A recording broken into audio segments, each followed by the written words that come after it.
আপনারা যারা Canva use করেন বিভিন্ন প্রেজেন্টেশন বা বিভিন্ন ব্যানার বা ইয়ে তৈরি করার জন্য, তাদের একটা সমস্যা হয় যারা মূলত প্রাইম ভার্সন ইউজ করেন না। মাঝে মাঝে তারা এমন কিছু ইমেজ আপনাদের পছন্দ হয় যেগুলো হচ্ছে পেইড, বা ওগুলো যদি আপনি ইউজ করেন সেগুলোতে হচ্ছে ওয়াটারমার্ক চলে আসে।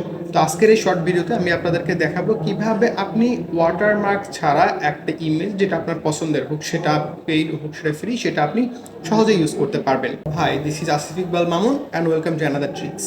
তো প্রথমে যেটা করব, আমরা ক্যানভাটা অন করে নেব। ক্যানভা অন করে নেওয়ার পর আমি চাচ্ছি এই ইমেজটা ক্রিয়েট করতে, মানে এই ইমেজটা নিতে, কিন্তু এখানে দেখেন ইমেজটা এখানে প্রো দেয়া আছে।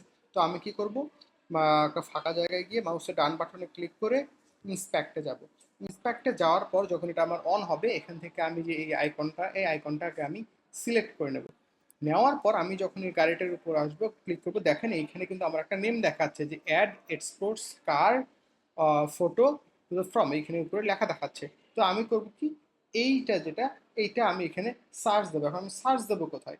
এই কোডগুলো যেখানে আছে, কোডগুলোর এই জায়গায় এসে আমি কন্ট্রোল এফ চাপ দেবো, তাহলে এইখানে একটা সার্চ অপশন ক্রিয়েট হবে। সার্চ অপশন ক্রিয়েট করার পর আমি এইখানে লিখবো যে অ্যাড, সেম ওইখানে যেটা লেখা ছিল ওইটাই, SPORT। আমি যদি এইটা লিখি তাহলে এইখানে দেখবেন যে একটা অপশন এরকম এটা চলে আসবে যে এইখানে কোথায় আছে, এই যে অ্যাড স্পোর্টস কার ইন্টারফোর আমি দেখতে পাচ্ছি এই জায়গায়।